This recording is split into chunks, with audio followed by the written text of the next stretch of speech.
क्या कभी सोचा आपने कि राजनीति में मुझे कदम रखना है? मुझे लगता है कि जो मैं स्कूलिंग में जहाँ कर रहा था वो भी एक राजनीति का हिस्सा था। जो मैं पहले जहाँ पढ़ाई कर रहा था वो भी एक पॉलिटिक्स का पार्ट था। तो आपके आसपास जो भी हो रहा है वो पॉलिटिक्स का हिस्सा है, तो आप ना चाहते हुए भी आप पॉलिटिक्स में थे। आपको लगता है कि आर्ट और पॉलिटिक्स दोनों अलग अलग चीजें, दोनों को मिलाया नहीं जा सकता? नहीं, बिल्कुल नहीं, दोनों एक है।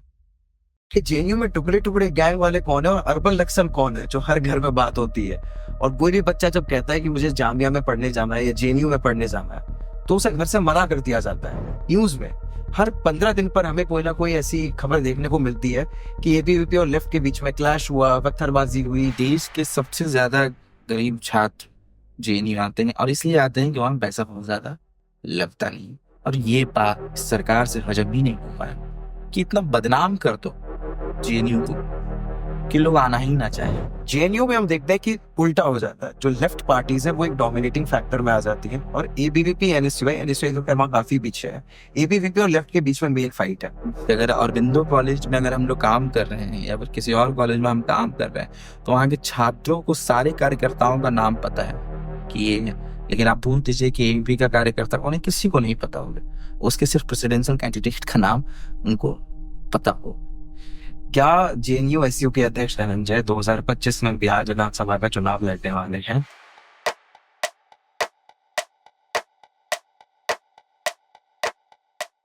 सो hello and welcome to another episode of top 10 with Chirag. और जैसा कि आप सभी जानते हैं कि हम एक स्टूडेंट यूनियन की सीरीज लेकर आए।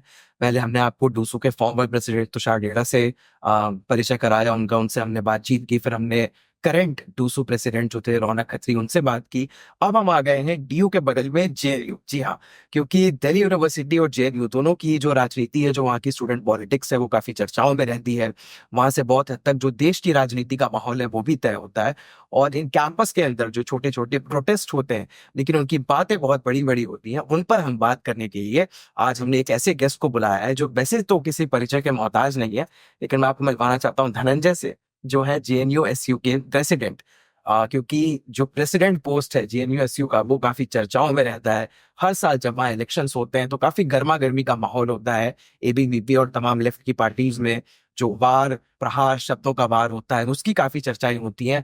जेएनयू कैंपस की पॉलिटिक्स और स्टूडेंट पॉलिटिक्स पर आज हम उनसे बात करेंगे। बहुत बहुत स्वागत है आपका। बहुत बहुत शुक्रिया चिराग जी लाने के लिए, जेएनयू की बात करने के लिए। अरे एकदम, क्योंकि हम भी खुद स्टूडेंट हैं, स्टूडेंट लाइफ हमने देखा है, कैंपस पॉलिटिक्स को देखा है, तो हमें भी बड़ा मजा आता है इन इश्यूज पर बात करने से। सबसे पहले मैं आपसे यही जानना चाहता हूँ कि जेएनयू एसयू का प्रेसिडेंट का जो पोस्ट है, आप वहां पर बैठे हैं, आपका कार्यकाल चल रहा है जी, क्या पावर्स होते हैं और कैसा लग रहा है? देखिए, पावर्स के बतौर अगर बताऊं तो जो छात्रों का समर्थन वो रहता है हमारे साथ। एक रिप्रेजेंटेशन है कि छात्र अगर कोई दिक्कत में है तो उनको मालूम है कि एक शख्स है जो जाएगा उनकी बात रखने के लिए, और वो यूनियन का अध्यक्ष है, वो यूनियन के जो और मेंबरान हैं वो जाएंगे उनकी बात रखने के लिए। तो पावर छात्रों का ही पावर यूनियन का पावर है। अगर और इस तरह से हमें बहुत ना डिसीजन मेकिंग बॉडी में बैठाया जाता है, ना ही किसी तरह का फंड हमें मुहैया करवाया जा रहा है। एक छोटा सा ऑफिस है हमारे पास जहां हम बैठते हैं, जहां मीटिंग करते हैं, और उसको भी हमने छात्रों के लिए खोल दिया है कि इस कैंपस में अगर छात्र की पब्लिक मीटिंग करवाना चाहते हैं, किसी तरह की बैठकी करवाना चाहते हैं, और उनको कहीं कैंपस में अगर प्रशासन जगह नहीं देता है तो छात्र संघ के दफ्तर में आकर अपना मीटिंग करते हैं, अपना कोई कल्चरल प्रोग्राम करना है वो करते हैं। तो ये है, तो इस तरह का यूनियन हम लोग चला रहे हैं, और छात्रों के हर मुद्दे की बात लेकर जाना, नहीं झुकना, बोलते रहना, यही पावर है हमारे पास जी, इस पर हम आएंगे और भी विस्तार से चर्चा करेंगे, लेकिन हम हर पॉडकास्ट में ये चीज करते हैं कि हम अपने गेस्ट को थोड़ा सा हिस्ट्री में ले जाते हैं कि शुरुआत कहाँ से हुई। बिहार का एक लड़का था दज्जन, जो अपने गांव में, अपने शहर में वहां पर था। वहां से उसने एक सपना देखा बाहर आकर पढ़ाई करने का। क्या कभी सोचा आपने कि राजनीति में मुझे कदम रखना है? नहीं, राजनीति में तो नहीं इस तरह से कि डायरेक्ट राजनीति में सफर मतलब आगे जाऊंगा ये सोचा था। लेकिन हाँ, शिक्षा के लिए मेरे घर में भी, मेरे परिवार में भी लोग चाहते थे कि जाऊं मैं आगे का एजुकेशन करूंगा, बेहतर एजुकेशन करूंगा। तो इसी के लिए मैं यहाँ दिल्ली 2014 में बैचलर करने के लिए आया। एक सपना होता था लोगों का उस समय इंजीनियरिंग का, तो वो मैं तैयारी भी बहुत सही से नहीं हो पाई, और उसके साथ साथ मेरा था कि मैं आगे जाकर आर्ट्स के ही क्षेत्र में कुछ करूं, कविताएं लिखना, थिएटर करना चाहता था, फिल्म इंडस्ट्री में जाना चाहता था। एक अलग अलग सपने थे, उस समय होते ही हैं कि सपने बनते हैं। और उसी को देखते हुए दिल्ली आया 2014, पॉलिटिकल साइंस ऑनर्स में एडमिशन लिया दिल्ली विश्वविद्यालय में। और उसी समय आइसा और लेफ्ट की राजनीति से जुड़ा हुआ और कंटिन्यू रहा और समझ में आया उसी समय लेफ्ट क्या होता है, राइट क्या होता है, राजनीति किस क्या होती है, और उसके बाद कैंपस की पॉलिटिक्स क्या होती है। ये सारी चीजें उस समय समझ में आना शुरू हुआ और मुझे लगता है कि फिर पता चला कि जो मैं स्कूलिंग में जहाँ कर रहा था वो भी एक राजनीति का हिस्सा था, जो मैं पहले जहाँ पढ़ाई कर रहा था वो भी एक पॉलिटिक्स का पार्ट था। तो आपके आसपास जो भी हो रहा है वो पॉलिटिक्स का हिस्सा है, तो आप ना चाहते हुए भी आप पॉलिटिक्स में थे। मैंने फिर वही तय किया, जब ना चाहते हुए हूँ तो चाह के होता हूँ। तो कोई फैमिली बैकग्राउंड पॉलिटिक्स है या लेफ्ट आइडियोलॉजी से जुड़ा हुआ? अब नहीं, मतलब इस तरह से तो नहीं, लेकिन हाँ इस विचारधारा से लोग ताल्लुक रखते हैं, इस विचारधारा को लोग मानने वाले थे, लेकिन डायरेक्ट पॉलिटिक्स में पार्टी से जुड़ा ऐसा फैमिली में तो नहीं था। लेकिन यहाँ आकर जिस तरह से मैंने देखा, सुना, समझा और अपने पारिवारिक इतिहास को देखा कि उस समय कौन लोग थे जो हमारे समाज को बचाने की सबसे पहली लाइन में खड़े थे, जो लड़ रहे थे हमारे समाज के लिए, तो वहां पता चला कि उसी के एमएन के लोग थे, जो सामंतवादी ताकतों से लड़ रहे थे। तो उसको जोड़ते हुए और यहाँ के एक्सपीरियंस को जोड़ते हुए मुझे लगा कि आइसा सीपीआई में मेरे लिए सबसे सही जगह है, सटीक जगह है कि जहाँ पे मैं अपनी बात रख सकता हूँ और जिसके जरिए एक सांगठनिक होकर मैं आगे की लड़ाई कर सकता हूँ और जितने भी कह लीजिए कि आज के वक्त में दिक्कतें हैं उसके खिलाफ लड़ने के लिए एक कह लीजिए ताकत मिली मुझे वहां से। तो फिर जब आप दिल्ली आए तो आपकी ग्रेजुएशन, पोस्ट ग्रेजुएशन ये सब कहाँ से की? ग्रेजुएशन दिल्ली विश्वविद्यालय में औरबिंदो कॉलेज, यही आपके स्टूडियो के बगल में है, मालवीय नगर जी। औरबिंदो कॉलेज में हुई 2014 से 17। और इसके बाद एक साल का गैप भी इसलिए था कि आइसा में तो मैं जुड़ा हुआ था, लेकिन इसके साथ साथ मैं चाहता था, थिएटर भी कर रहा था। अच्छा, तो मैं चाह रहा था कि अब मैं थिएटर नहीं, क्योंकि मैंने उस समय सफदर हाशमी को पढ़ना शुरू कर दिया था और चाहता था कि इस तरह के नाटक मैं लगातार करूं। हो गई मेरी पढ़ाई, बैचलर हो गया, बहुत हो गया इस तरह का सोच एक समय तक था और नाटक ही करूं जीवन भर। लेकिन मुझे लगता था कि नाटक के साथ साथ बोलना भी, भाषण भी, पर्चा भी लिखना, लोगों से मिलना भी और अपनी राजनीति को विस्तार देना, ये भी एक जरूरी है। तो वो एक साल का गैप रहा उस कंफ्यूजन की वजह से, और उसके साथ नाटक तो मैं कंटिन्यू किया, लेकिन उसके साथ एडमिशन भी मैं विश्वविद्यालय में लिया। तो अम्बेडकर विश्वविद्यालय में 2018 में एडमिशन लिया हूँ। कश्मीरी गेट पे है ये। वहां से परफॉर्मेंस स्टडीज, अच्छा मतलब थिएटर का ही हिस्सा है, लेकिन थियोरेटिकल पढ़ाई होती है उसमें। वहां पे 2018 से 20 मास्टर मैंने किया, फिर उसके बाद एमफिल स्टार्ट हुआ मेरा जेएनयू और अब पीएचडी में हूँ। तो मैं ये जानना चाहता हूँ कि एक छात्र जो थिएटर करने का सपना देख रहा था, जो कला के क्षेत्र में जाना चाहता था, एक्टर बनना चाहता था, उसका रुझान कहाँ से जेएनयू की तरफ आया और आप एकदम पॉलिटिक्स के फोर फ्रंट पे आ गए? इसमें एक चीज है ना कि जब दिल्ली में आया तो उसमें शुरुआत में थिएटर में कर रहा था, मतलब थिएटर कर रहा था अम्बेडकर का और बिंदु का जो थिएटर सोसाइटी है उसमें जुड़ा हुआ था, और उसी के साथ साथ पैरेलली में आइसा भी कर रहा था। तो आइसा में कई लोगों ने मुझे कई सारी किताबें बताया, जो कुछ नाथ हैं, सफदर की किताबें हो गई या फिर बादल सरकारी की किताबें हो गई, तो ये सारे मैं पढ़ना शुरू कर दिया था। और उनके नाटक में देख रहा था, उनके नाटकों में रोष दिख रहा था, उनके नाटक में गरीबों की आवाज दिख रही थी, उनके नाटक में रोटी का सवाल दिख रहा था। तो ये था कि इस तरह के नाटक करने हैं मुझे, यही नाटक करने हैं मुझे। मैं नाटक आज भी अपने आप नाटककार, कल्चरल एक्टिविस्ट बोलता हूँ।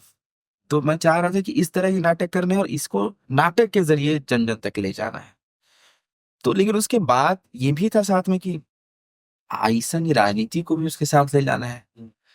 तो ये दोनों जगहों पर दोनों को बराबर मिलाकर चलने की एक जिम्मेदारी थी। और मैं बोल रहा हूँ कि इस साल मई के महीने में 1 मई को जब मजदूर दिवस होता है, एज अ जेएनयू से प्रेसिडेंट रहते हुए मैंने जेएनयू में नाटक किए।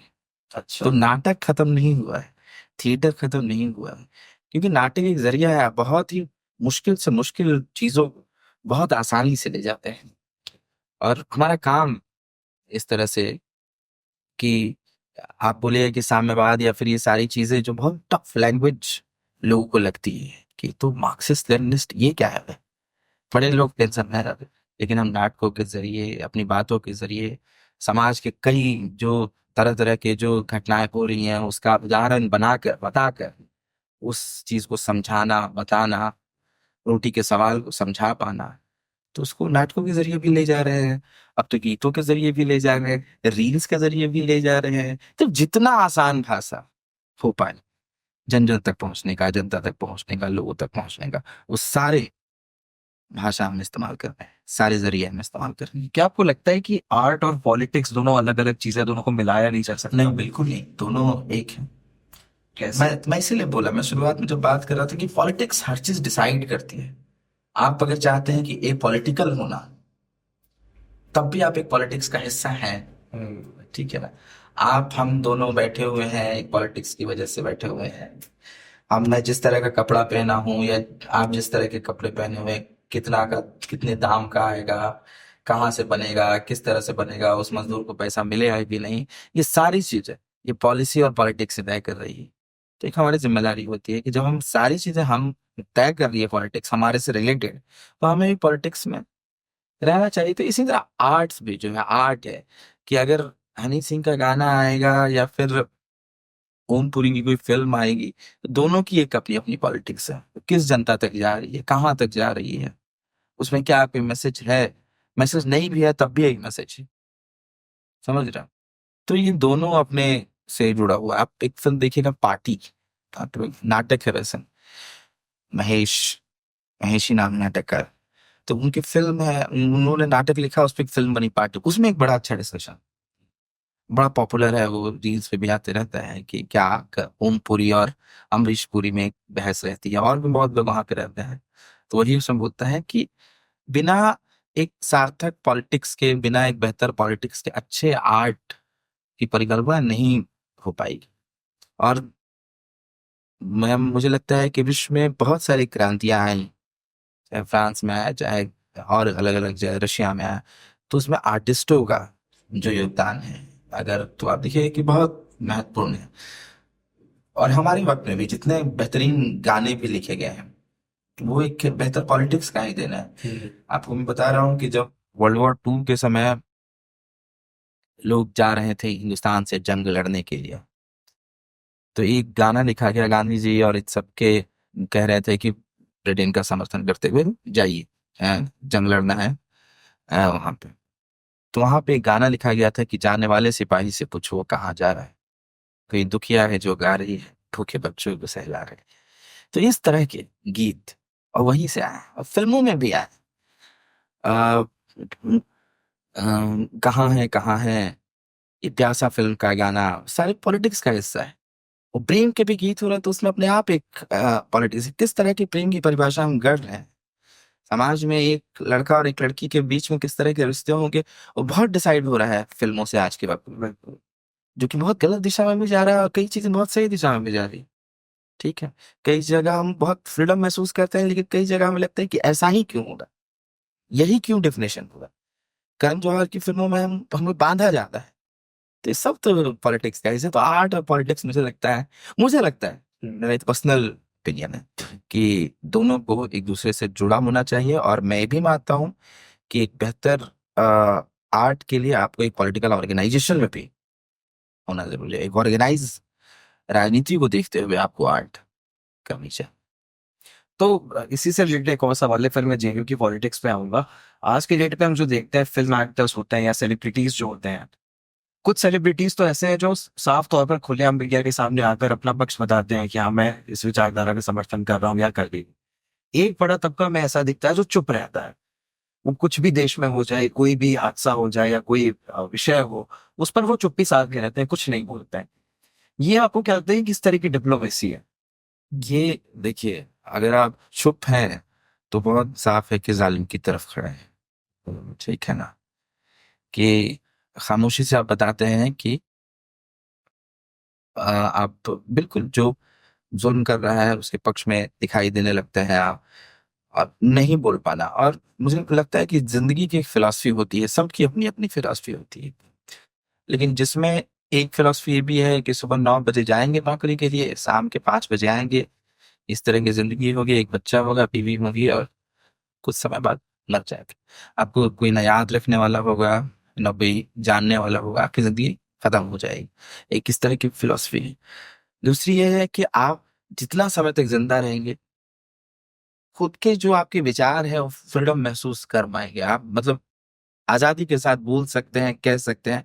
भले आज मौत तो मुहैया है ना, मौत तो एक दिन होना ही है, लेकिन जब तक रहेंगे तब तक इस तरह के फ्रीडम को महसूस करते रहेंगे, ये जरूरी है। तो मुझे लगता है कि कई आर्टिस्ट अगर नहीं बोल पा रहे हैं तो वो उनकी है कि एक तो पैसा कमाना चाहते हैं, कितना कमाना चाहते हैं पता नहीं। उनके पास मैं सुनता हूँ सब में करोड़ों अरबों रुपया इस फिल्म से प्रॉफिट हुआ, कितना कमा लो यार। लेकिन अगर आप हक की बात बोल दोगे कि अगर लोग मर रहे हैं, अगर लोगों को तंगों में मार दिया जा रहा है, अगर लोगों को गोली मार दी जा रही है, अगर मॉब लिंचिंग हो जा रहा है, तो मुझे लगता है कि वहां पे बोलने की जरूरत है। और आपका सिनेमा, आपका आर्ट, आपका पेंटिंग सब प्रभावित करता है उस चीज को।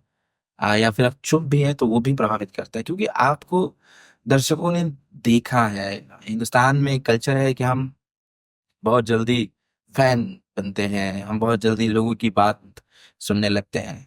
आज तो लेफ्ट में ऐसा है कि, या फिर और भी प्रोग्रेसिव तबकों में है, मतलब या कह लीजिए सभी तबकों में है, कि हम जिनको बहुत अच्छा मानते हैं कि अरे इसने तो क्या फिल्म किया था, और कुछ दिनों बाद ऐसी बात करने लगता है कि अरे यार, इसको मैं फैन, इसका फैन था मैं।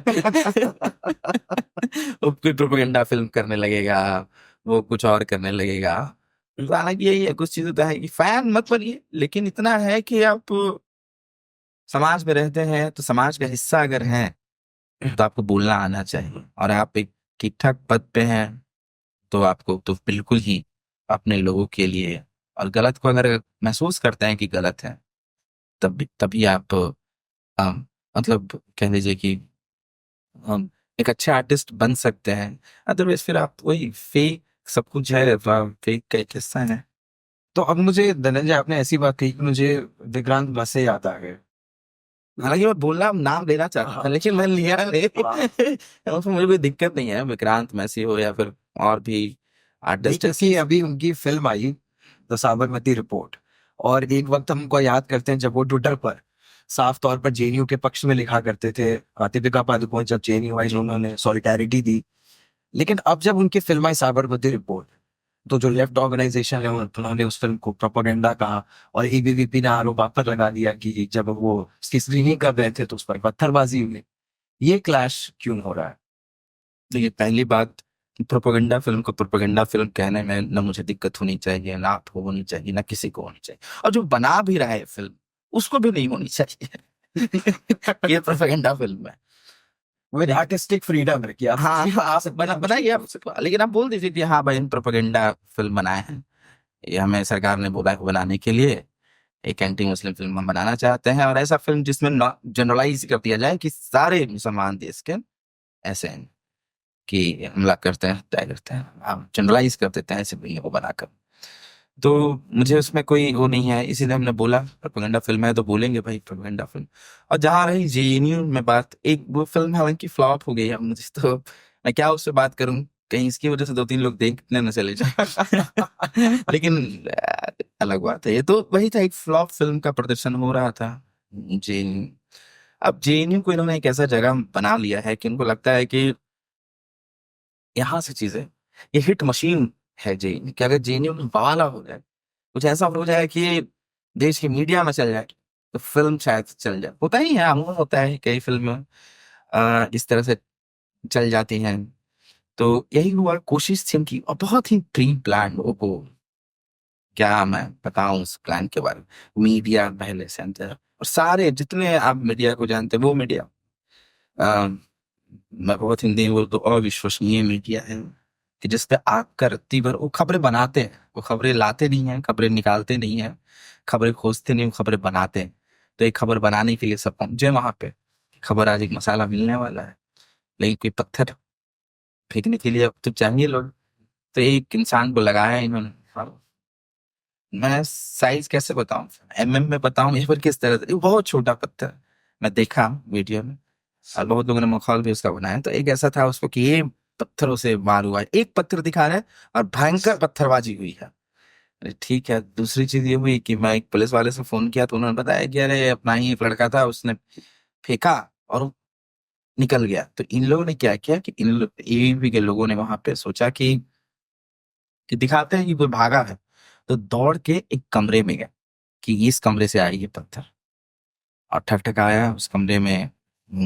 एक लड़का था जो एबीपी का जो प्रेसिडेंशियल कैंडिडेट था 2023-24 का, अ, क्या नाम है, अजमेरा, मेरा टेक्चर। हाँ, तो उनके कमरे में घुसा और किस स्थिति में थे मुझे नहीं मालूम। अब वो कैमरा में देखना पड़ेगा, उस मीडिया से पूछना पड़ेगा जो कैमरा लेके उसके साथ घुसी।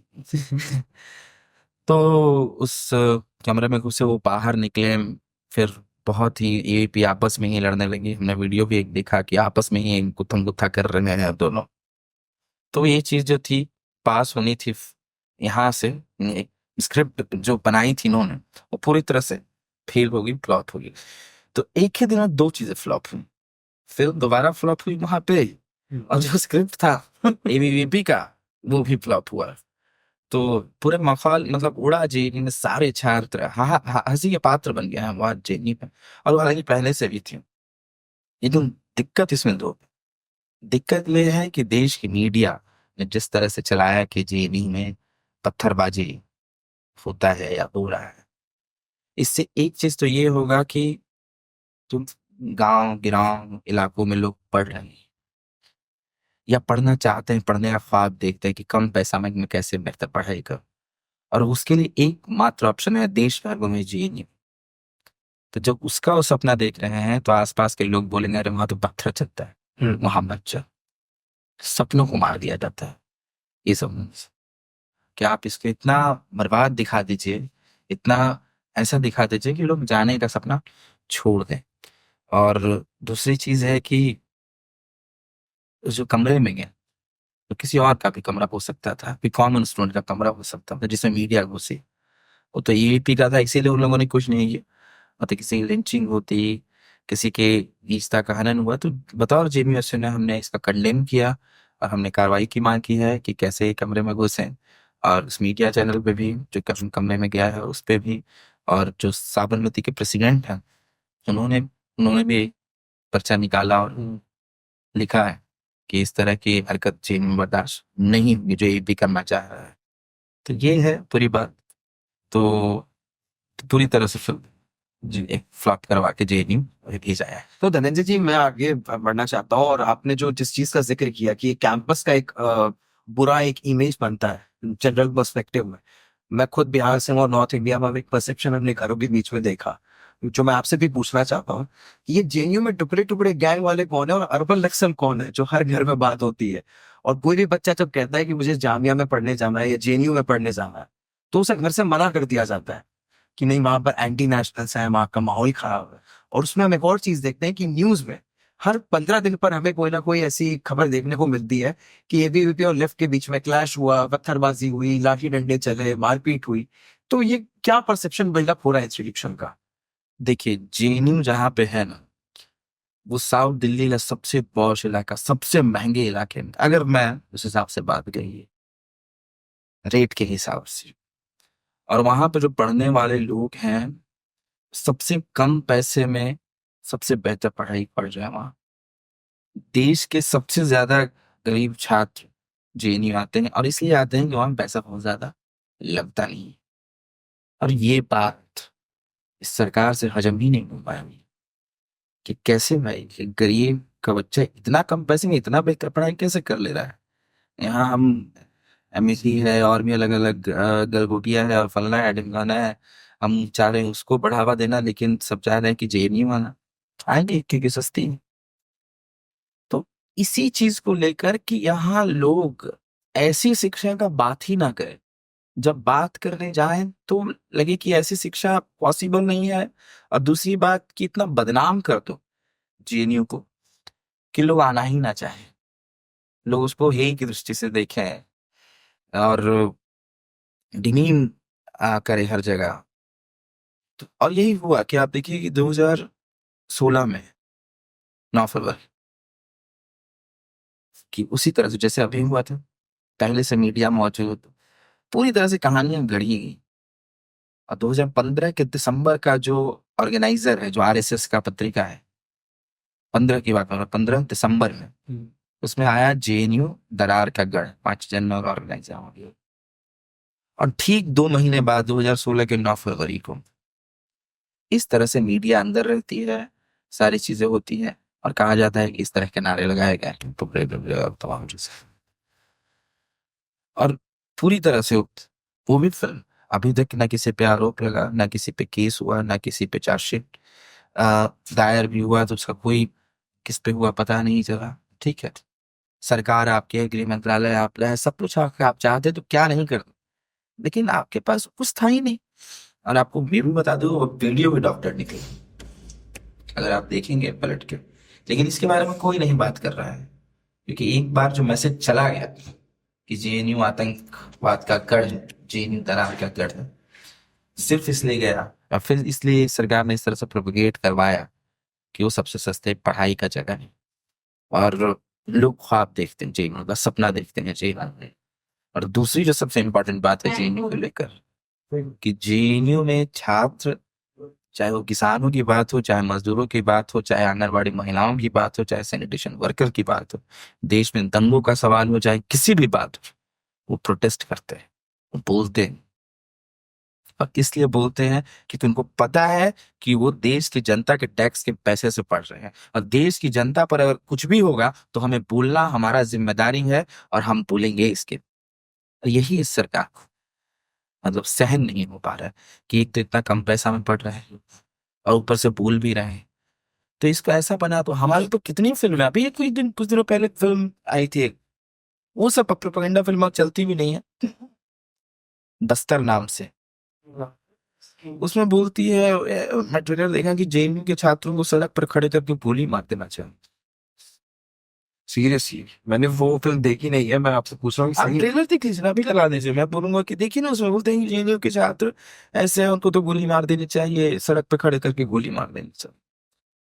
मैं कह रहा हूँ कि इस कैंपस में हर एक विचारधारा के लोग पढ़ते हैं, गांव से गांव, गांव गरीब, अलग अलग जगहों से लोग आते हैं। छत्तीसगढ़ के किसी गांव से कोई आ रहा है, उड़ीसा का कोई, और कोड़ापुर जिले से और भी अंदर किसी गांव से आ रहा है, असम के किसी छोटे से गांव से आ रहा है। ऐसे लोग बहुत हर जगह से आते हैं, और आप ये बोल रहे हो उनके लिए कि जो यहाँ पढ़ने आए हैं कि गोली मार देनी चाहिए। मैं भी बोल रहा था अपने, जब मैं चुनाव भी जीता था, और यही सवाल था मेरा कि यहाँ रिसर्च कर रहे हैं लोग, एक रिसर्च यूनिवर्सिटी है, और कल कोई भी जाएगा बाहर में, एबीवीपी कहीं जाए या कोई भी जाए बाहर रिसर्च करने के लिए, तो उसके सर पे तो नहीं लिखा रहेगा कि किस संगठन से है। तो यही बता पाएगा ना कि मैं जेएनयू से हूँ। हम्म। और कोई देश ऐसे सरफिरों का मतलब, सरफिरे तो बहुत है भक्ति में जो डोल रहे हैं, और कोई मार ही दे गोली, चला ही ना हमारे लोगों पे। उमर खालिद पे चला गोली, जामिया के लड़का वो सामने गोली मारा, आज ही उसका बरसी है, कह लीजिए, खड़ा होकर सामने से गोली मारा छात्रों पे, चलाया गोली। ये कौन इतना ऐसा भर दे रहा है, तो मार ही देगा, तो इसकी जिम्मेदार कौन होगा? एबी के ही छात्र को मार दे गोली, इस बात पे कि जेएनयू के छात्रों को सड़क पर खड़े करके गोली मार देना चाहिए, सरकार क्या जिम्मेदार होगी इसकी? या गरीब छात्र जो पढ़ने आया है, दूर दराज से आया है पढ़ने के लिए, और वो जाएगा रिसर्च करने के लिए, और उसको मॉब लिंचिंग कर दिया जाए, कौन लेगा जिम्मेदारी? ऐसे फिल्मों में लोग क्यों नहीं, लोग इसलिए नहीं है क्योंकि जिनको रोकना था वही ये फिल्म बना रहे हैं, प्रोपगेट कर रहे हैं, प्रोपेगेंडा बना रहे हैं। और ऐसी कई सारी फिल्में आप देख लीजिए, कश्मीर फाइल्स देख लीजिए, इस तरह की फिल्म है। बस्तर, एक नई फिल्म और आई है इसी नाम से, जेएनयू के नाम से आई, सनी जेएनयू के नाम से ही फिल्म बना है। अब अब इसमें क्या है, आज प्रोपेगेंडा फिल्म बनानी है तो उसके लिए कुछ चीजें बड़ा आसान है। एक तो आप जेएनयू ले ही दिए, सबसे बड़ा आपके लिए वो हो गया। जेएनयू तो पूरा नाम इस्तेमाल नहीं कर सकते, तो एक मुसलमान का नाम यूज कर दीजिए, तो जहांगीर, जहांगीर नेशनल यूनिवर्सिटी नाम कर दिया उन्होंने इसको। और उसने भी यही सब दिखाया है तो आप वही मैं भी बोल रहा हूँ कि प्रोपेगेंडा के स्तर पे आप जितना फिल्म बना लीजिए, लेकिन ये सारे छात्र बहुत ही मेहनत से पढ़ाई करते हैं, बहुत तैयारी करते हैं, आईएएस बनते हैं, आईपीएस बनते हैं, पॉलिटिकल एक्टिविस्ट बनते हैं, नोबेल प्राइज लेकर आते हैं आपके लिए, बुकर प्राइज लेकर आते हैं आपके लिए, और भी कई सारी चीजें हैं कि जहां वो अपनी अपनी जगह पे, आपके दो दो मंत्री हैं देश के जो जेएनयू से निकले हुए हैं, तो आप किसको गोली मार देना चाहते हो, किस पर इस तरह का हमला आप करना चाहते हैं?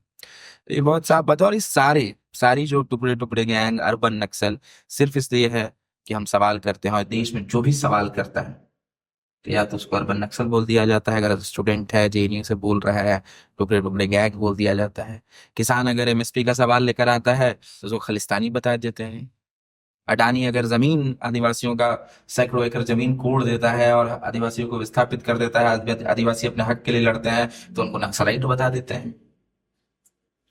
तो ये हर जगह है कि आप, और अगर कोई मुसलमान अपने हक के लिए, अपने रहने के अधिकार की बात यहाँ पे कर रहा है कि देश सबका है, ये बोल रहा है, संविधान की रक्षा की बात कर रहा है, तो उसको बोल देते हैं तो आतंकवादी है। 50-50 रुपए में शाहीन बाग में महिलाएं आई हैं बिरयानी। बिरयानी खाने के लिए आई। तो आप जानिए, इस पर कोई रोक नहीं। हमारी प्रोफेसर, हमारी टीचर, एक जर्नलिस्ट गौरी लंकेश, जो हमेशा से जनता के हक और हुकूक की बात लिखती आई थी, उनको गोली मार दिया जाता है और लोग उस पर मतलब अट्टहास करते हैं, उनको गालियां लिखते हैं मरने के बाद, और प्रधानमंत्री उनको फॉलो करते हैं। तो आप क्या बोले, मतलब इतना तो हमें 21वीं शताब्दी में इतना बेहतर हो जाना था। ऐसा सिविलाइजेशन में अगर हमें इस वक्त में आए जहाँ हम चांद पे जा रहे हैं और तमाम चीजें कर रहे हैं, तो वैचारिक रूप से भी हमें इतना नम्र, इतना सहिष्णु होना था कि हम सबकी बातों को सुन सके, समझ सके, सबके बेहतरी के लिए कुछ कर सके। लेकिन आपने नहीं, आपने चुना एक ऐसा रास्ता कि जहाँ पे दंगे हैं, जहाँ पे संभल में हत्याएं हो रही हैं, जहाँ पे किसी के धर्म इबादत घर पे आप जब भी जा रहे हैं कि सर्वे करने के लिए, कूड़ने के लिए पहुंच जा रहे हैं, तो आप ऐसा ऐसा चुने, आपने ऐसा बना दिया, जबकि आज की जरूरत थी बेहतर हॉस्पिटल की, बेहतर स्कूलों की, बेहतर ऐसे जेएनयू कई खुले, इसकी जरूरत थी। लोग पूछते हैं ना कि आप चाहते हैं, क्या बोलना चाहते हैं कि जो छात्र जेएनयू आना चाहता है? मैं मुझे नहीं है कि छात्र दिल्ली में आके जेएनयू में आए, बोलते मैं छात्र लड़े हैं अपने सरकार से कि हमारे यहाँ जेएनयू क्यों नहीं। इस बात का संघर्ष होना चाहिए। हमारे यहाँ इतना कम पैसा पढ़ाई के लिए है, तो ये सारे सवाल हैं हमारे पूछो। जब आपने उमर खालिद का जिक्र किया और जब आपने जो आपका जेएनयू एसयू का प्रेसिडेंशियल स्पीच था, उसका एक क्लिप काफी वायरल हुआ पूरे देश में, जिसमें आपने कहा कि मैं उमर खालिद की रिहाई की मांग करता हूँ, शर्जील इमाम के रिहाई की मांग करता हूँ। जो आरोप उन पर लगाए गए हैं पुलिस के द्वारा, प्रशासन के द्वारा, और कोर्ट में वो मामला चल रहा है, लोगों ने इस पर पूछा कि क्या जरूरत है कि आपके भाषण में उनका जिक्र करिए, उनको क्या जवाब देना चाहते हैं? क्या है आरोप, क्या ऐसा बोला था? उमर खालिद पर दिल्ली दंगों का आरोप लगा। मतलब क्या किया था उन्होंने दिल्ली दंगों के दौरान? पहली बात तो ये दंगा नहीं, एक प्रोग्राम था, एक सोचा समझा तरीका था। आप देखिए कि दिल्ली दंगों के दौरान, या फिर दिल्ली में जब सीए का आंदोलन चल रहा था, इस देश की महिलाएं, इस देश के लोग हाथ में कुरान लेके नहीं खड़े थे, या गीता लेके नहीं खड़े थे, संविधान लेके खड़े थे। बोल रहे थे कि सिटीजनशिप सबका अधिकार है, जो भी है इस देश में। आप किसी को धर्म के नाम पे, क्योंकि नहीं बोला गया ना, संविधान ने हमें साफ बोला है कि ये देश सभी धर्मों का है, निरपेक्ष, धर्म निरपेक्ष।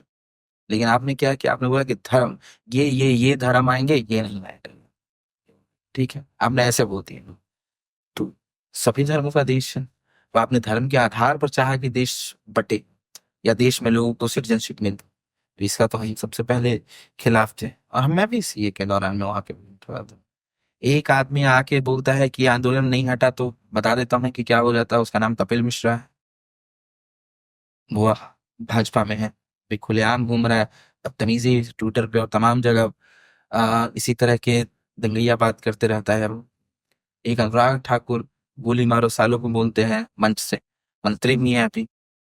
कहाँ है ये कहाँ, ये दंगे तो इन्होंने भड़काए थे, आग तो इन्होंने लगाया था, ये खुलेआम। लेकिन जो लोग बोल रहे थे कि देश संविधान से चले, जो लोग बोल रहे थे कि देश में समरसता और मोहब्बत होनी चाहिए, आप बता दीजिए कौन सा ऐसा भाषण होना, कल का एक भाषण बता दीजिए कि जहाँ पे उन्होंने बोला है कि हम इसको मार देंगे, उसको काट देंगे, उसको ये खत्म कर देंगे, उस पे पेट्रोल बम फेंक देंगे, उस पे ये कर देंगे, कहीं नहीं। एक एक कोई मुझे लाके दिखा दे किस तरह का शब्द किसी ने बोला। आंदोलन एजिटेशन होता है, हम लोग भी करते हैं, प्रोटेस्ट का हिस्सा। और लोकतंत्र में जिस हद तक प्रोटेस्ट का हिस्सा, उस हद तक हम करते हैं। तो इस तरह के शब्दों का तो कहीं इस्तेमाल नहीं। तो वही है कि आप किसको फंसा रहे हैं। आप एक मुसलमान को सिर्फ इसलिए जेलों में रखे हुए हैं कि उसका एक जुर्म है कि वो मुसलमान। जी। मैं आगे बढ़ूंगा, और आप जिस तरीके से अपने साथी के लिए स्टैंड ले रहे हैं, बिल्कुल, मैं इसके लिए एकदम पक्षधर हूँ। बिल्कुल। आप ही के दो साथियों का मैं जिक्र करना चाहूंगा जो काफी चर्चाओं में रहते हैं, कन्हैया कुमार और शैला रशीद जी। एक जो है वो कांग्रेस पार्टी में है, वहाँ के छात्र इकाई के इंचार्ज हैं, और जो दूसरा नाम मैंने लिया वो अब जम्मू कश्मीर में है, वहां से वो लगातार सरकार के पक्ष में ट्वीट करती हैं। उनका जो एक वक्त झुकाव था जब वो प्रोटेस्ट किया करती थी सरकार और स्टैब्लिशमेंट के खिलाफ, अब वो काफी पक्षधर लगती है। जब आप लोगों के आइडियोलॉजी में इस तरह का बदलाव देखते हैं, तो आपको कैसा लगता है जब आप लोग एक तरफ यहाँ पर प्रोटेस्ट कर रहे हैं और आपके पूर्व साथी अब अपना विचारधारा बदल के वो दूसरे पक्ष में? ये ऐसा कई बार होता है कि आप तो के साथ कई लोग संघर्ष कर रहे होते हैं, और समय के साथ आपको लगता है कि आपके साथ है वो, लेकिन एक अवसरवाद नाम का एक चीज होता है जिसको हम अंग्रेजी में ऑप्चुनिज्म कहते हैं, कि वो समय के साथ वो उनमें रहता है और वो चले जाते हैं। और लेकिन हमेशा से यही कहता हूँ कि आपने उसको हीरो बनाया, देश की जनता ने उनकी उनको पहचाना, ठीक है, क्योंकि वो मीडिया में दिखाई दी है, हर जगह दिखाई दी। लेकिन आज भी ऐसे लाखों लोग हैं जो ऐसे संघर्ष में हैं अभी भी, ठीक है, एंटी एस्टेब्लिशमेंट, या फिर कह लीजिए कि आदिवासियों के हुकूक की बात कह लीजिए, या फिर किसान बॉर्डर अगर पिट हैं तो उनके साथ मिलकर आवाज उठाना, सड़कों पर अपनी आवाज को उठाना, पुरानी पेंशन के लिए लड़ाई करना, ये सारे लोग अभी आपको दिखाई देंगे। तो ऐसे बीच में कई लोग आते हैं जाते हैं, लेकिन वही मैं कहता हूँ कि संघर्ष उनसे कभी नहीं जाना जाता है, चले जाते हैं। संघर्ष हमेशा उससे जाना जाता है, या फिर आपको आपके आइडियाज को उससे जाना जाता है जो वहां पे मौजूद है। जैसे आज मैं लेफ्ट बगल यहाँ पे हूँ, तो ये लेफ्ट की बदौलत है, लेफ्ट की ये पहचान है, ठीक है। तो अगर मैं चला जाऊंगा या कोई चला जाता है तो उसे लेफ्ट को टच से मस नहीं होता, क्योंकि ऐसे मेरे जैसे लोग कई आएंगे लेफ्ट में, और उसके बीच में एक दो लोग छोड़ते भी हैं। लेकिन वही है, तो मैं बहुत ज्यादा तो इन पे नहीं बोलूंगा कि आप ही लोग ने बनाया है, मतलब आप ही लोग मीडिया में देखते हैं और वो चले जाते हैं, तो सवाल होता है, सवाल ये पूछना चाहिए कि अभी कौन है कि जो संघर्ष कर रहे हैं। तो हमने ऐसे भी नाम देखे, हमारे ऐसे भी लीडर हुए हैं कि जो यहाँ जेएनयू के दो दो बार प्रेसिडेंट रहे, अपने मोहल्ले में गए, अपने शहर में गए संघर्ष करने के लिए, या फिर कह लीजिए कि वहां के लोगों की आवाज बने, वो उनको गोली मार दिया जाता है सामंतियों के द्वारा। कॉमरेड संधू की बात कर रहे हैं। आज भी ऐसे प्रेसिडेंट हैं जो जेएनयू के बगल में कुसुमपुर पहाड़ी है, बस्ती है, वहां पे हर रोज उनके साथ मिलकर संघर्ष कर रहे हैं, उनको एकताबद्ध कर रहे हैं, संगठन बना रहे हैं, संघर्ष कर रहे हैं, ऐसे भी प्रेसिडेंट हैं। तो हमारे सामने ऐसे उदाहरण होने चाहिए। मैं सुचित्रा डी की बात, हाँ, तो ऐसे कई उदाहरण है मेरे पास। तो मुझे लगता है कि लड़ाई, या कह लीजिए कि जो हमारा प्रोटेस्ट है, या फिर हमारा कह लीजिए कि जो आइडिया है, आइडियोलॉजी है, वो हम लोग इनके नाम से ज्यादा जानते हैं। तो आपको ऐसा नहीं लगता कि इंडियन पॉलिटिक्स में आइडियोलॉजी अब एक मिथ बन के रह गया है? क्योंकि चलिए लेफ्ट की बात हम अलग देखते हैं, हम नॉर्मल देखते हैं कि सुबह में कोई नेता किसी पार्टी में रहता है, शाम में दूसरी पार्टी में रहता है, और इसकी संख्या काफी बढ़ गई है वैसे लोगों की। देखिए, बिल्कुल वही है कि इसीलिए आपके सामने बतौर मैं लेफ्ट के कार्यकर्ता के तौर पर बैठा हूँ, वही कोई। और मैं अपनी जिम्मेदारी, अपने पार्टी की जिम्मेदारी लेने के लिए यहाँ पे तैयार हूँ, इसीलिए मैं यहाँ पर। जी। लेकिन जो पार्टियां बिना विचारधारा के चल रही हैं, विचारधारा भी ऐसी कि ढिलमुल विचारधारा, आ, आ, तो इसीलिए उनको जाने में बहुत तकलीफ नहीं होता है। वो जनता के बारे में नहीं सोचते हैं, वो सिर्फ जब अपने बारे में सोचते हैं तब वो इधर से उधर। और मेन जो आपने बोला कि शुरुआत एक सवाल किया था आपने पावर की बात, तो ये पावर जो है कि आप देखिएगा कि ये सिर्फ इंडिविजुअल पावर, मेरा पावर क्या होगा। आप एक छोटा सा उनका मुखिया भी कोई चुनाव लड़ रहा है, सरपंच भी कोई चुनाव लड़ रहा है, तो वो देख रहा है कि मेरा पावर कैसे होगा, मतलब मैं कैसे बड़ा दिख सकूंगा इस लोकतंत्र में, इस जगह पे। तो जब सेल्फ सेंटर्ड चीजें हो जाती है ना, तो चीजें बदलने में उनको भी बहुत दिक्कत नहीं होता है। लेकिन वही चीजें जब जनता के लिए होगा, कि जनता से आप बनाए जाएंगे, तो फिर या जनता के बारे में सोचते हुए आप रहेंगे, तो आपको बहुत ना गाड़ियां पसंद आएगी, ना बहुत भीड़ पसंद आएगा। भीड़ मतलब कह लीजिए कि भीड़ ही मैं बोलता हूँ जो, लेकिन जनता अलग होता है, भीड़ अलग होता है। तो आपको नहीं पसंद आएगा वो सारी चीजें। आपको लगेगा कि मैं जनता के बीच में रहूं, उनके हर दुख सुख में उनका साथी बनूं, उनके बीच में उनके हर संघर्ष का साथी बनूं, तो ये जरूरी है। तो ऐसे लोग हैं, इंडियन पॉलिटिक्स में हैं, और इंडियन पॉलिटिक्स तो अभी अलग अलग तरह के रंगों में दिखाई दे रहा है, और उम्मीद है कि आने वाले भविष्य में बेहतर होगा। आखिरी दो चार सवाल है धनंजय, क्योंकि आपको भी कहीं मीटिंग में जाना है और हम इस बातचीत को ज्यादा लंबा भी नहीं करना चाहते ऑडियंस के लिए। मैं आपसे ये जानना चाहता हूँ कि डीयू में भी आपने पढ़ाई की, जेएनयू में भी की, दोनों जगह की पॉलिटिक्स देखी। डीयू में हम देखते हैं मुख्य लड़ाई जो है वो एनएसयूआई और एबीवीपी के बीच है। लेफ्ट पार्टीज भी वहां पर हैं, हाँ, लेकिन उनका प्रेजेंस थोड़ा कम है इलेक्टोरल। जेएनयू में हम देखते हैं कि उल्टा हो जाता है, जो लेफ्ट पार्टीज है वो एक डोमिनेटिंग फैक्टर में आ जाती है, और एबीवीपी एनएसयूआई तो वहां काफी पीछे है। एबीवीपी और लेफ्ट के बीच में मेल फाइट है। ये शिफ्ट हमें पॉलिटिक्स में क्यों दिखता है? क्योंकि दोनों सेंट्रल यूनिवर्सिटीज हैं, दोनों दिल्ली के अंदर बेस्ड हैं, तो ये एक सडन चेंज हमें क्यों देखने को मिलता है पॉलिटिकल सिनेरियो में?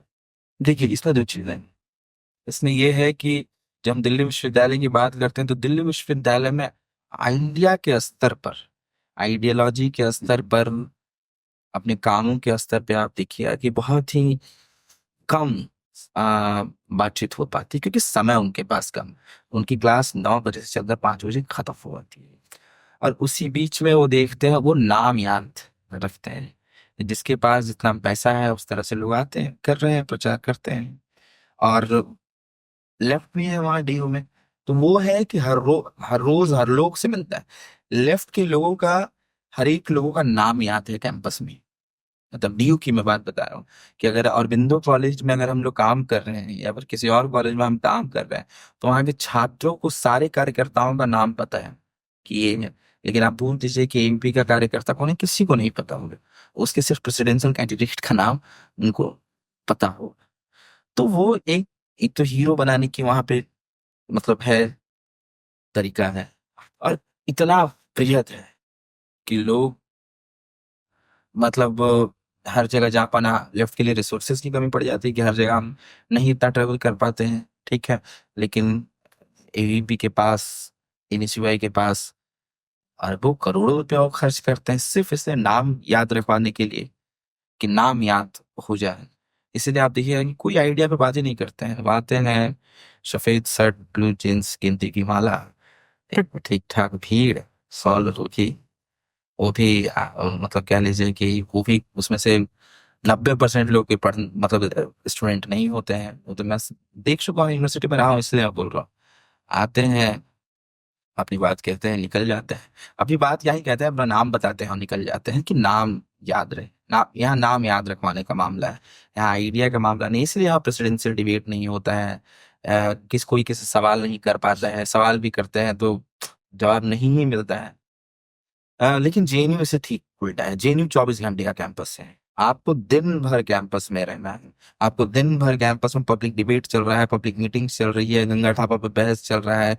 वहां भी रिजॉल्व नहीं हुआ तो आप हॉस्टल में बैठे हुए हैं, 2-2 बजे तक रूम में बैठ के उस चीज को रिजॉल्व कर रहे हैं कि ये यूक्रेन और रशिया में कौन सही है, क्या है। मतलब हर चीज पर डिबेट होना, हर आइडिया पे डिबेट होना, ये वहां का नियम है। तो इसीलिए वहां जब आइडियोलॉजी की बात आती है, वहां पे जब काम की बात आती है, काम गिनवाने की बात आती है, हर एक स्टूडेंट को, हर एक छात्र संगठन के बारे में पता रहता है, हर एक कार्यकर्ताओं के बारे में पता रहता है।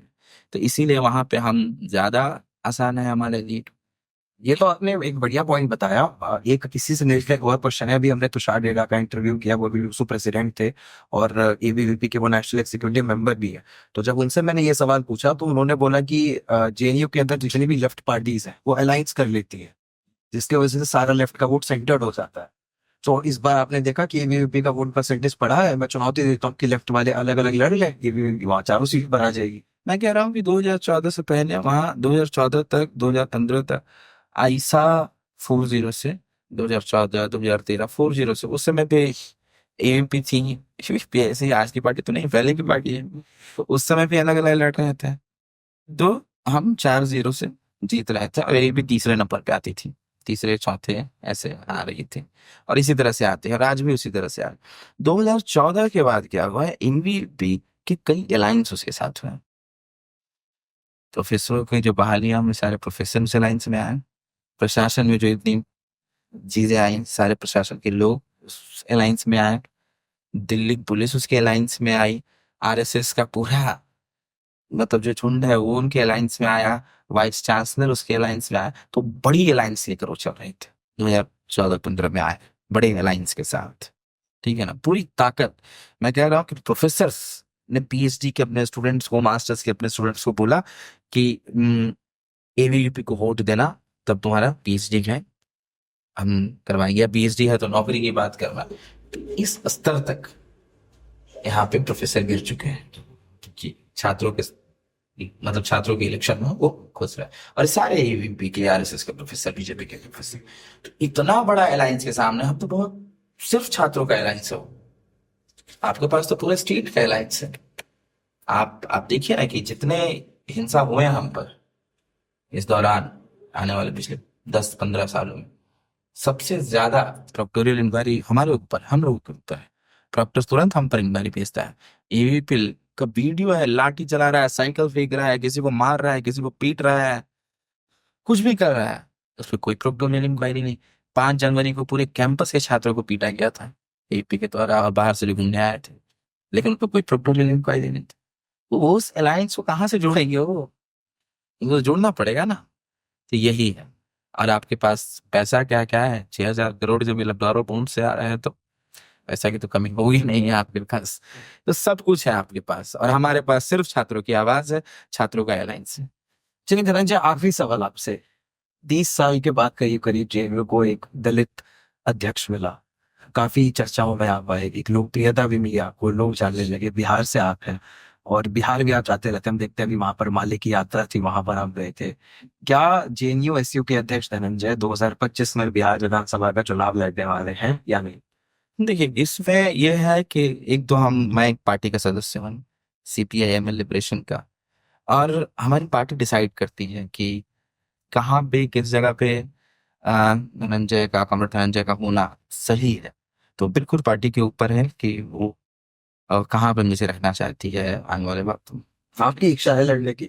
मेरी इच्छा, वही मैं बताऊं कि मैं पार्टी, जैसे पार्टी ने कहा कि आपको चुनाव लड़ना है जेएनयू का, तो मैं जेएनयू का चुनाव लड़ा।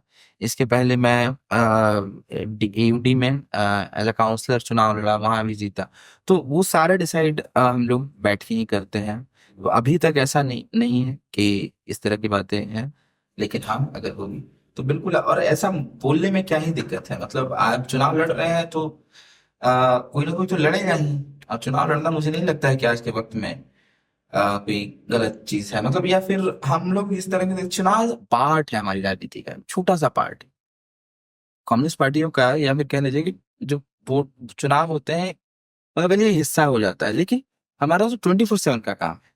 हम तो, मैं यहाँ आ रहा हूँ, उसके बाद कहीं और जाऊंगा, किसी और मीटिंग में है, या फिर लेकिन आप कहीं चुनाव लड़ेंगे तभी तो आप उस पोजीशन पे आएंगे जहां पे आप कुछ बदलाव के लिए कदम उठा सकते हैं। मुझे लगता है कि बिना चुनाव के भी लोग बदलाव ला रहे हैं, बड़े बड़े आंदोलन हुए हैं। क्या जयप्रकाश नारायण के समय क्या कौन से पोस्ट पे थे या फिर क्या थे, लेकिन बड़ा आंदोलन हुआ। तो मुझे लगता है कि जितना संसद, जितना विधानसभा से आवाजें उठती हैं, उससे कई जोर से हमें सड़कों से उठाने की जरूरत है। और मुझे लगता है कि इससे कई चीजें बदलेंगी और बदलती भी हैं। मतलब मुझे लगता है कि एक प्रेशर तो हमेशा सड़क से होना ही चाहिए। और लोहिया बोलते बने कि जब क्या है, सड़कें खामोश हो जाएंगी तो संसद आवारा हो जाएगा। तो ये जरूरी है कि सड़कों को हमें आबाद रखना है, जंग रखना है, खामोश नहीं करने देना है। तो क्या लगता है बिहार में फिर क्या होगा इस बार? क्या नतीजा सर? बिहार में तो कह जैसे कि इंडिया अलायंस बेहतर नंबर से जीतेगी। और बस यही है कि नीतीश कुमार की स्थिति बहुत ही खराब है मुझे दिखाई दे रही है। एक नई पार्टी उभर के आई, जन स्वराज, ये भी एक हिस्सा है। जो कि एक जनसुराज प्राइवेट लिमिटेड है वो ऐसा कैसे चलती है। और ये लगता है कि हम हमें अपनी जो जो खामियां हैं इंडिया अलायंस में, उसको भी हमें देखना चाहिए। चाहे उसकी जो बड़ी पार्टी है आरजेडी, कांग्रेस, इन सबको अपनी अपनी खामियों में एक बार झांकना चाहिए कि हम इस बार क्यों कम सीट लाए लोकसभा में। तो मुझे लगता है क्रिटिकल एनालिसिस करके हमें चुनाव में जाना चाहिए और बेहतर ढंग से। जनता आपको चाहती है, जनता आपसे मोहब्बत करती है, बस आपको जनता के बीच में रहना तो होगा, जनता को हमेशा साथ रखना पड़ेगा। तो ये जरूर जैसे सीपीआई करती है, ये जनता की पार्टी है तो जनता के साथ रहती है, तो जनता हर समय समर्थन करती है सर। तो ये एक जरूरी है, बाकी तो फिर जो होगा वो होगा। बहुत अच्छा लगा धनंजय जी आपसे बात करके, जिस तरीके से कैंडिडली बिना किसी शुगर कोट किए आपने हर एक सवाल का जवाब दिया। और हम इतनी गारंटी आपको दे सकते हैं कि जो भी बात आपने की वो बिना किसी कट पेस्ट के हम एज इट अपने जो ऑडियंस उनको दिखाएंगे। बस जा जाते एक रिक्वेस्ट है आपसे कि इस कैमरे की तरफ देख के एक बार रिक्वेस्ट कर दें कि वो हमारे प्लेटफॉर्म टॉक टाइम विद चिराग को फॉलो कर लें, सब्सक्राइब कर लें। जी जी जी जी। अ, इस चैनल को, टॉक टाइम विद चिराग को आप लोग फॉलो कीजिए, लाइक कीजिए, सब्सक्राइब कीजिए और बहुत मोहब्बत दीजिए। बहुत अच्छे लोग हैं, बहुत प्यार करते हैं, तो मुझे उम्मीद है कि आप सब्सक्राइब कर लीजिए। Thank you so much Dhananjay, बहुत अच्छा लगा आपसे बात करके।